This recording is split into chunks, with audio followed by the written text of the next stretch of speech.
Hi, this is Ashok Kalshala, Assistant Professor of Chemistry, Kakatiya Government College, Hanamkonda, Warangal Urban District, Telangana State, and India. This stereoisomerism, this is the fourth session that we are discussing.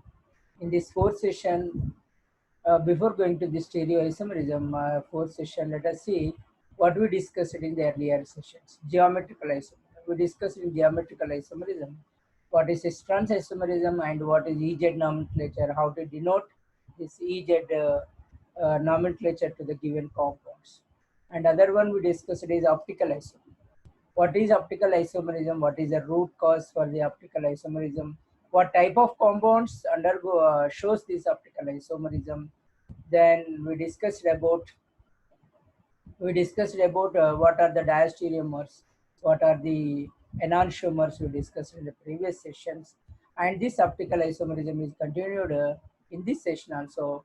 In this, we discuss how to represent the optical isomers in different formulas. And one more that is the optical isomerism is there that is going to the stereoisomerism is there that is going to be the conformational isomerism, and this we discuss in the next session. This session, the optical isomerism, the third session we are discuss, third part we discuss that related to the what is Newman projection formula, then wedge dash formulas, Newman projection formulas, and the Sahor's formulas. How does they are represented? How to write the formulas, and we'll discuss in this session. Let us see.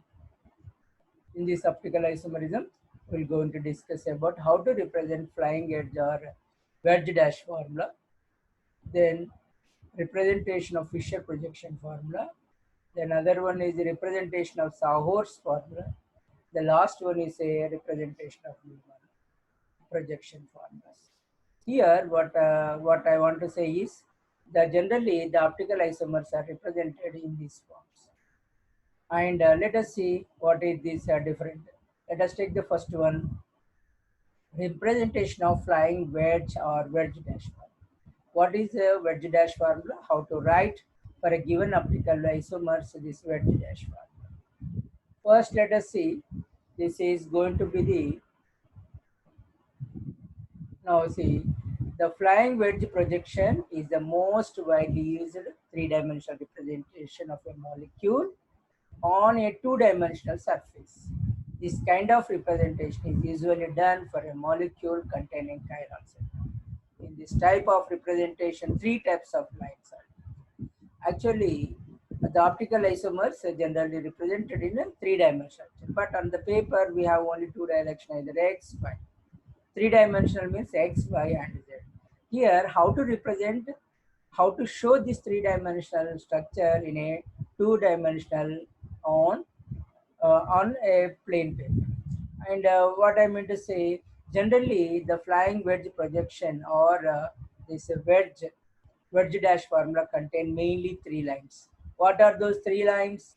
Number one is said to be the solid. This is solid form, solid line. This is normal line. This is going to be the dotted line. Let us see this one. What is this? A solid wedge or thick line. It is represents bond projection towards the observer or above the plane of the plane. That is above the plane. Suppose this is the plane, and this side you can say that above the plane, and this side you can say that below the plane, and this is said to be the on the plane. And here this represents that is what is the above the plane. And let us see the normal line, a continuous line or a ordinary line. It represents bond on the paper. That means on the paper, only on the paper. Back side, front side on the paper. And here the front side is shown by the this line, and see this is on the paper, and this is going to be the dashed wedge. This is said to be the solid wedge. This is going to said to be the dashed wedge, and it represents projection away from the observer or below the plane of the paper. That means if you take a plane of the paper, it is on the plane, it is above the plane, and this is the below the plane. Let us see this one. This is a three-dimensional structure. See, if you observe in this 3D model, this is a methane structure. This is going to be the more carbon, and these are the different hydrogens, different four hydrogen. How does above the plane? This is the on the plane. This is the below the plane. Like this, you can see here. You can observe here. This is going to be, and I told you this one. This is toward on the plane. This is above the plane towards the observer. This is the below the plane. This is away from the observer. This is going to be the 3D structure of formula of methane. Now let us see this one. See this compound. Now you can observe this one. This is going to be the methane. Just now we discussed it here. These two are bonds in the plane. I told you this is a paper. Suppose if you take it as a paper, and other side you take, and below side it is take, and one side is said to be the observer side, other side is said to be opposite to observer side, and this is said to be the plane. And if you assume like that, then you going to be, this is going to be the on the plane. This is going to be the bond going backward or out of the plane or away from the observer. This is going to be the bond coming forward in front or out of the plane of the paper. That means it is towards the observer. In this way, the different bonds, that means mainly here three lines. See, two lines are on the plane, and one line is below the plane, and one line is above the plane. Above the plane is always solid wedge, and this is said to be the dotted wedge. These are said to be writing like this is said to be the wedge lines. This is the normal line, these are the wedge lines in the solid wedge, and this is dash wedge. Now let us see, this is another structure. Here, this is going to be the lactic acid, for example, can be shown like this. This is, you can observe here, see this hydrogen bond, this is going to be the above the plane of the paper, and this OH is said to be the below the plane of the paper. And this two methyl group, this methyl group, and here it is going to be wrong. Here it is going to be one is COH, another is a CH3, and this said to be, and these are said to be the, what I meant to say, on the plane. See, this is one. Okay, here you can see this is the same lactic acid. The flying wedge formula of two enantiomeric lactic acids are shown below. These are said to be the two enantiomers. One is levo, another is the dextro. Okay. See what happens here. This is going to be the solid wedge. Whenever you represent with the solid wedge, it is towards the observer. Whenever you represent the dotted wedge, that is below the plane or away from the observer. This is one, you say this is dextrorotatory, this is going to be the levorotatory. Both these structures are mirror images of each other. That's why we can say these are the enantiomers of lactic acid.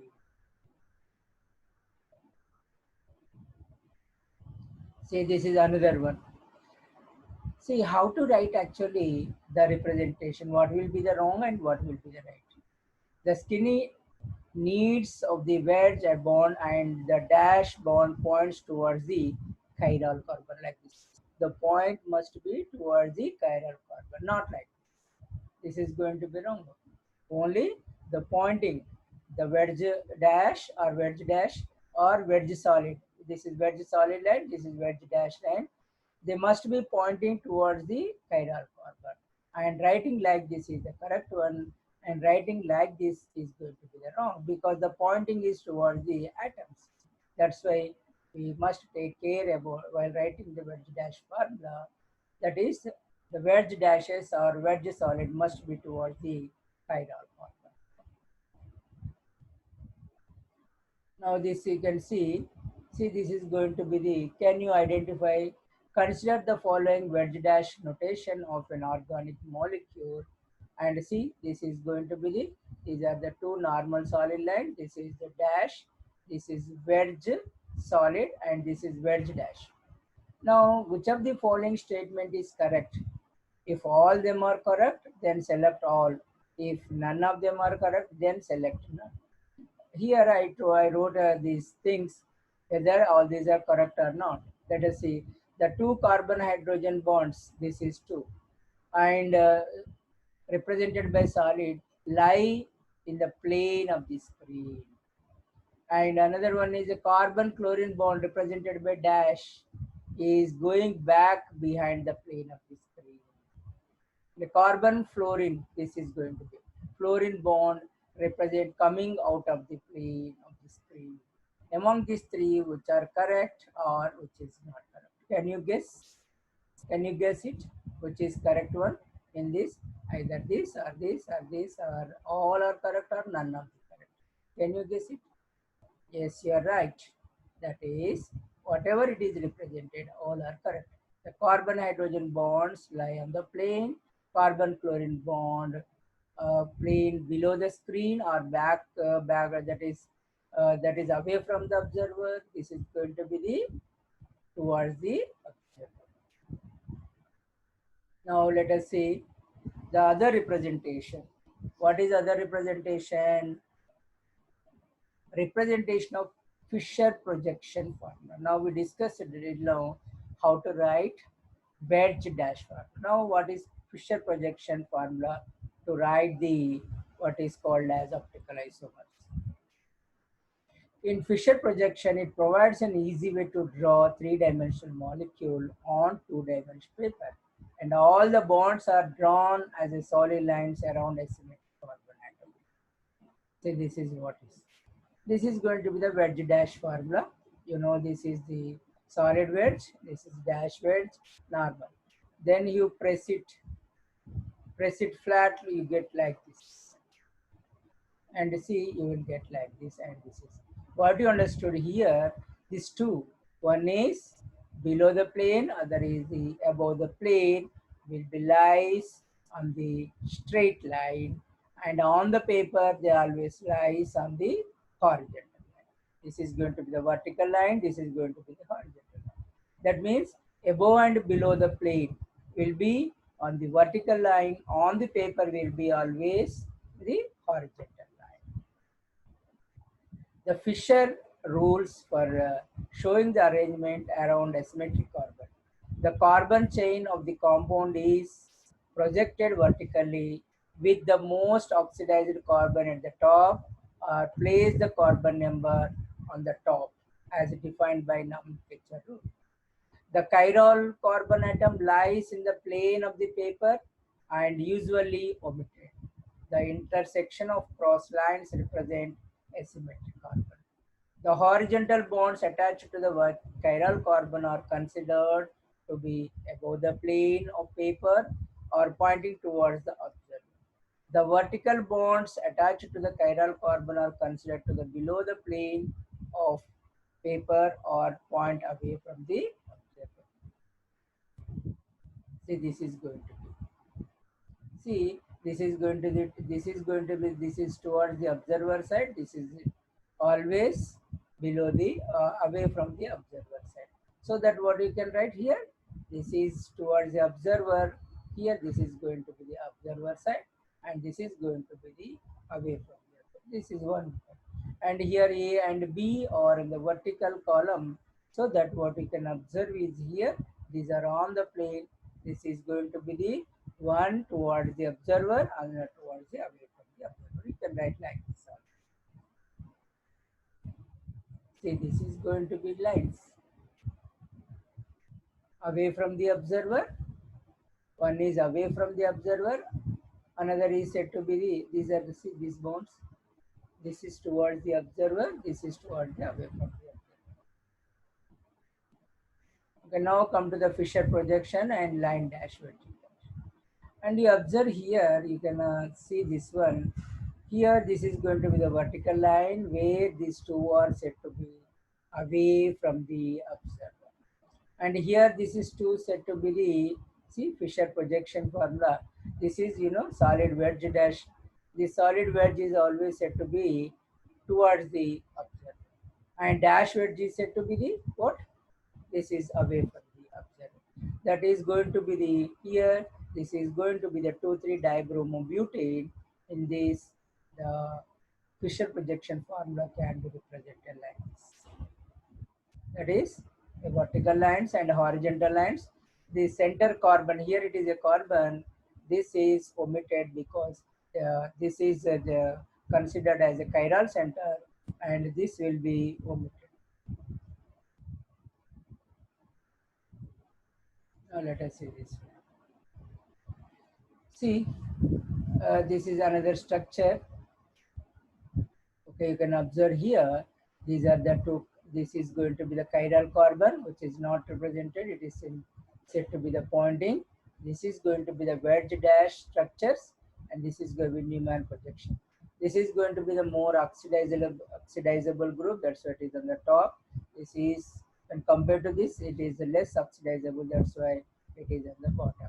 Now here you observe, this is towards the observer, these two are said to be away from the observer.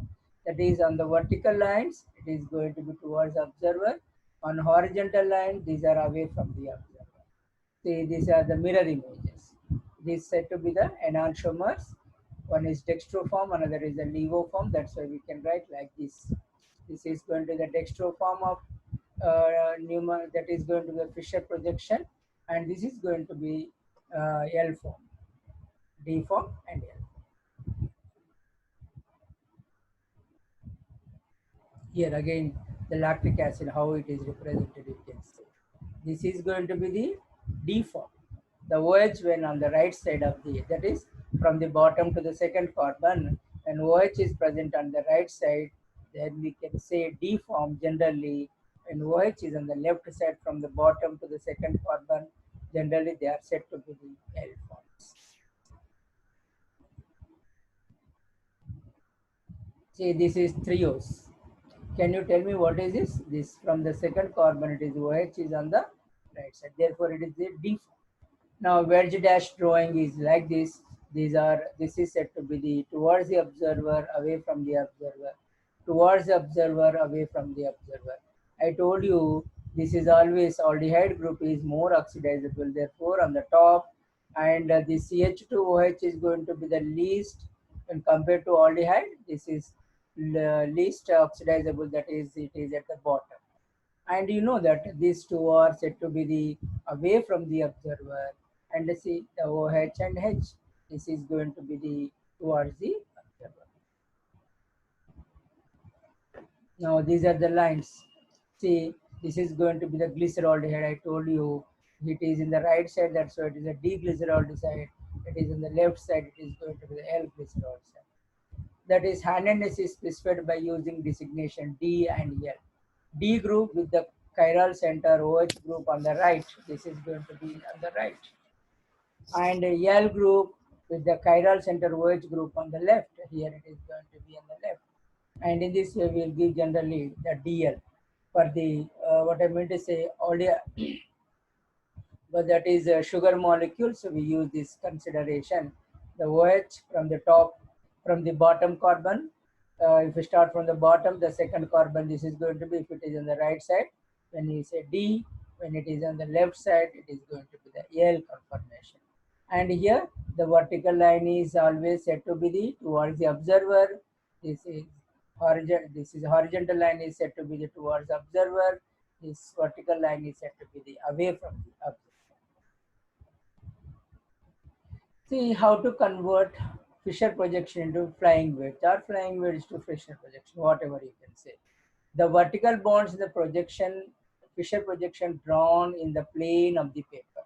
That is going to be the what? Vertical. The vertical bonds. This is going to be the vertical bond. This is going to be the horizontal.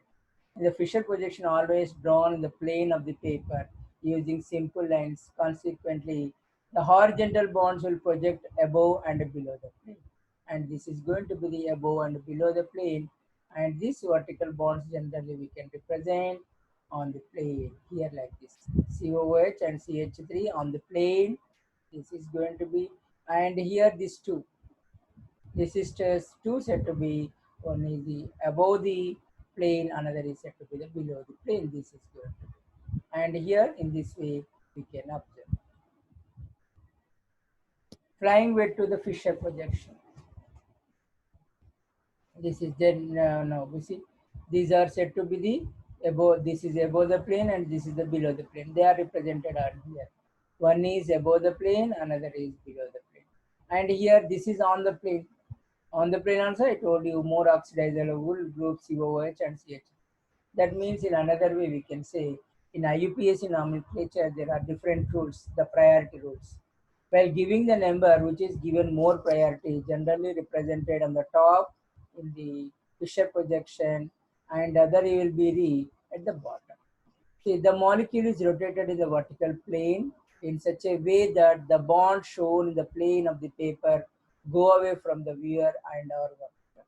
They rotate the model 1 in vertical, you will get this one plane, so vertical plane, so that carbon COOH and CCH3, this one go away from the viewer. This is 2. This is go away from the viewer. Now, these are the different structures you can observe.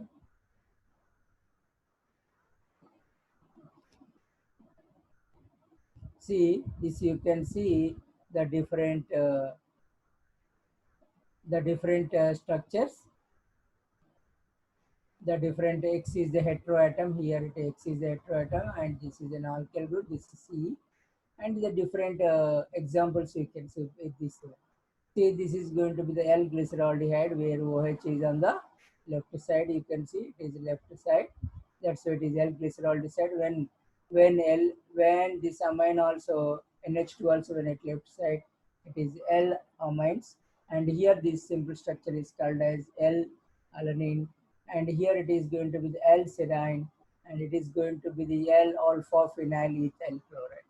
And similarly, the general formula we can write like this. When OH is on the right side, this is going to be the, what you say, the D configuration.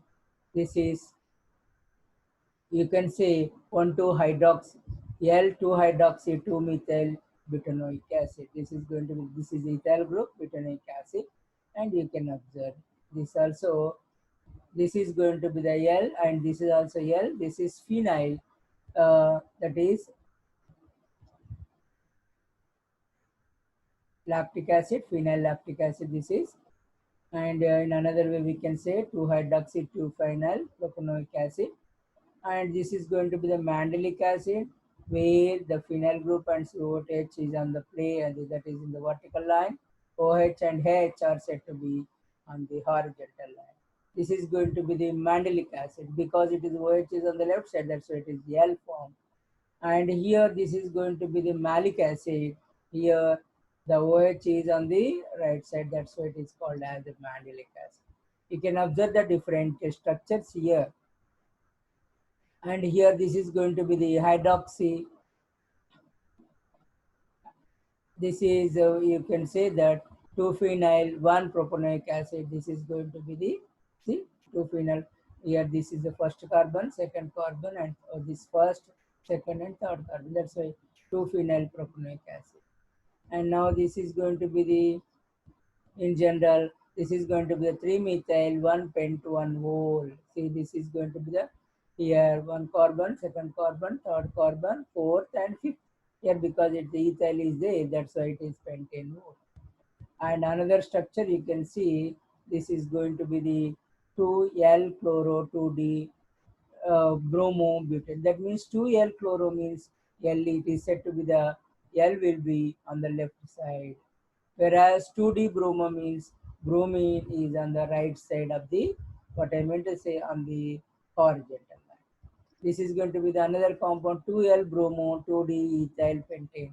That means when you write like this, indicating that 2L means on the left side, D means on the right side, the remaining group will be on the, what you see, vertical line. And here also the similar structure. And you can say acyclic compounds with 2 or more chiral centers. You can write for each 2D, 3D, 4L means here the numbering is from top, because the most priority group is always on the top. 1, 2, 3, 4th carbon. See, this is going to be the 2. This is right side, that's why 2D hydroxy. This is 3D hydroxy. This is 4L hydroxy. And here tetrol. And here also you can see this is the 4 carbons, 1, 2, 3, and 4 carbons. Both are COH groups. Therefore, you can write anyone. Now, let us see how to write this one. See, second carbon OH is on the left side, therefore L. And here, the third carbon OH is right side. That's why we can say 2L, 3D. This is 2L, and this is going to be the 3L. Dihydroxysuccinic acid or tartaric acid, you can say. And in this structure, cyclic structure also, you can observe how to write 3D methyl cyclopentane 1D 2L diol. In this way, you can write what I meant to say, the structures. Now let us go for the another optical isomerism, how to represent representation of Sahor's formula. How to write this Sahor's formula? The Sahor's formula indicates the arrangement of all the atoms or groups on two adjacent carbon atoms. The bonds between the two carbon atoms are drawn diagonally and of relatively greater length for the sake of clarity. The lower left hand carbon is taken as the front carbon or towards the observer, and the upper right hand carbon as the back carbon or away from the observer, that is going to be the ethane. For example, let us take the ethane. See, in this case, we write a vertical line like this. See, this I told you. Here, the sulfur, all atoms or groups are drawn. This is going to be the diagonal line we have to draw. And here, this is going to be the diagonal line like this. And here, the lower side, whatever this is present, it is said to be towards the observer. And this is said to be the away from the observer. This is said to be the anti-conformation. That is opposite conformation. That means this is here like this. This is said to be, here there is no hydrogen. Here also, they do not coincide with each other. Whereas you see, observe here, this hydrogen and this hydrogen in the same plane, this and this. And this type is called as eclipsed conformation. This is towards the observer, this is away from the observer. Now this again, eclipsed conformation is like this. Both groups on the same plane and coincide with each other. And here the anti-conformation is said to be the opposite. Here this is going to be like this. There is no coincidence here. And the Gauche form, that is twisting of between the eclipsed and antiforms, we call it as all are said to be the, what we say, Gauche forms. Whatever the forms and the different angles, we can say Gauche forms. All parallel bonds in Sahor's formula are eclipsed, and all anti-parallel bonds or opposite are scattered. Gauche representation is that in which bulky groups are nearer to each other at 60 degrees angles. This you can observe here. The formula eclipsed and all anti-parallel bonds are opposite and scattered. That means no, the distance is more between the two. See, this is going to be this. Model 1. Here you can see this is a model. See, what is this form? This is going to be the antiform. This is going to be the antiform. There is no, see, they do not coincide. Here also, here this is going to be the same side. In model 1, we can say this is going to be the eclipsed form. This is going to be the, what do you say? This is not a, they are not coinciding, and the distance is more here to here. That's why this is said to be the antiform. This is going to be the eclipsed form. See, this is the methyl group, and this is hydrogen. And you can write a diagonal line. Okay, this is towards the observer, lower carbon, and this is higher away. This is away from the viewer. This is towards the viewer. Now this is another one, you can see. This is a staggered one, this is eclipsed one. Eclipsed one is the above lines, you can observe that they coincide with each other or nearer to each other. and here there is no group like this, and therefore it is said to be staggered and antique form. And this is how to convert the Fisher projection into Sauer's formula. Now let us say this is a Fisher projection, and this is high priority group and this is low priority group. Now what happens here? This is going to be the towards the viewer, and that's why we write like this. And this is away from the viewer, therefore we write like this. And here what is this form? It is said to be the eclipse form because this hydrogen and COOH is on the same plane or near to each other, and this H and OH and this H and HCl one, they're nearer to each other. That's why it is said to be the eclipsed configuration. Now see a more example how to write. These are the enantiomers of our what you say 2-hydroxybutanol. That is 2-butanol. You can say 1, 2, 3, 4. Is that second carbon OH is there? That's what is said to be 2-butanol. Now let us say this is a diagonal line. When you write like this is towards the observer. This is away from the observer. You can see here. This is we're going to discuss again. This is going to be the Newman projection formulas that we'll discuss in the that is after this one. Here, how to convert this is into this Sauer's formula into Newman projection. This is going to be the Newman projection formula. Then what to write in the Newman projection formula? Newman devised a very simple method of projecting three-dimensional formulas onto two-dimensional paper, which are known as Newman projection. In this formula, the molecule is viewed from the front or along the axis of carbon-carbon bond. The carbon nearer to the eye is represented with a point, and the carbon atom towards the rear by a circle, that is away from the viewer, is said to be the circle. The three atoms or groups on the carbon atoms are shown as being bonded to dot or circle by an angle of 120 degrees to each other. In Newman formula, all parallel bonds are eclipsed or all anti-parallel or opposite bonds are staggered. Let us see this.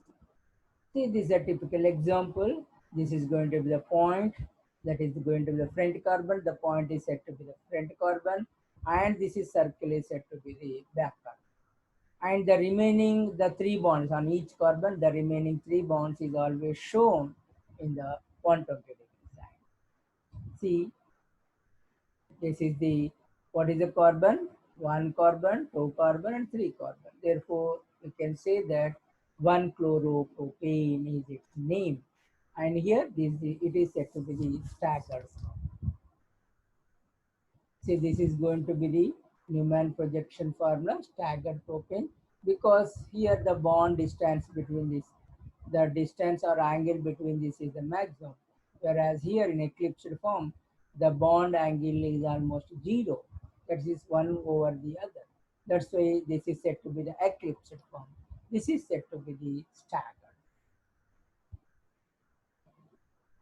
Say 1-chloropropane, how does it is represented? Here this is going to be the most stable staggered form, and this is going to be the least stable. See, there is a more repulsions between the atoms here, and here the repulsions are minimum, here the repulsions are maximum. That's why there will be this most what I meant say stable form among the different Newman projection formulas, and this is going to be the least stable. That is, this eclipsed one is least stable, staggered one is more stable among the different Newman projection formulas. See, this is going to be the 2-butanol. What is this? See, you can see this is the viewer side and the front carbon, and how it is converted into this is, this is what do you say, Sauer's formula. And here this is away from each other. That's a staggered one. You can see staggered one. And this methyl group is no plane. In this plane there is no group. And here also there is no group. That's why it is a staggered conformation. Whereas here This is also staggered conformation in a different way. And here you can observe this is also. This is going to be towards the observers. That is by rotation. Simply it is rotated to here this angle. See, in the first case, the this carbon is towards the observer. In the second case, that carbon is away from the observer, and this carbon, that means this one is towards the. Now you can observe this one. Here, this is going to be the bond line or wedge dash formula. This is going to be the Sahor's formula. This is going to be the Riemann projection formula. In bond line, we know that this is a dash wedge. This is going to be a solid wedge. This is towards the observer side, these two, and this is towards the, what I meant to say, away from the observer. These two OH and CH3 on the plane. Here also, this OH and this CH3 will be on the plane, and here the chlorine, this is towards the observer, here it is towards the observer, and here this hydrogen is away from the observer, whereas here hydrogen is towards the observer. Then the conversion of solid wedge to the Sawhorse is like this. From Sawhorse to here, this is going to be the view, and here this carbon is towards the observer, this carbon is going to be away from the observer. With this, we can conclude the session, and I hope you understood how to write, that is wedge dash formula, how to write Sawhorse formula, how to write Fisher projection formulas, how to write the last one is Newman projection formula for a given stereo isomers. That is said to be mainly, this representation is for alkanes. That is going to be the stereo isomers, and this representation may be useful in discussing the conformational analysis, and also which compounds are said to be the D forms and which compounds are said to be the L forms. I hope you are understood clearly how to represent in the different way, that is conformational isomers or stereo isomers. And I thank for watching this video. If it is useful or it is clearly understood, then share it and subscribe my channel. Thank you, and one and all. And we'll discuss in the next session what is conformational isomerism, how the conformational isomers can be represented, which conformational isomer is more stable, and what are the reasons. Different things we'll discuss in the next session. Thank you, one and all, and we'll see you later.